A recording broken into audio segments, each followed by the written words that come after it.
Saudara, pada tanggal 2 Mei kemarin adalah Hari Pendidikan Nasional. Ada kisah Solehan, guru honorer sebuah sekolah dasar ini terpanggil untuk mencerdaskan generasi muda.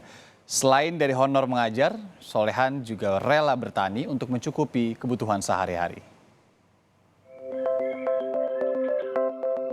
Setiap paginya, Solehan, seorang guru honorer di SD Negeri 2 Pajagan, Lebak, Banten, berjalan sekitar 1 kilometer untuk menuju tempat ia mengajar.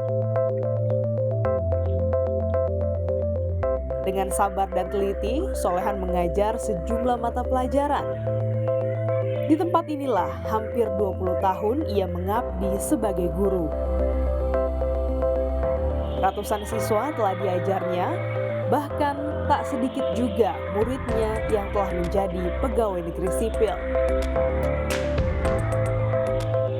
Hal inilah yang terus membuat Solehan bersemangat untuk mengajar. Ia rela bertani untuk bisa mencukupi kebutuhan keluarganya meski usianya tak lagi muda.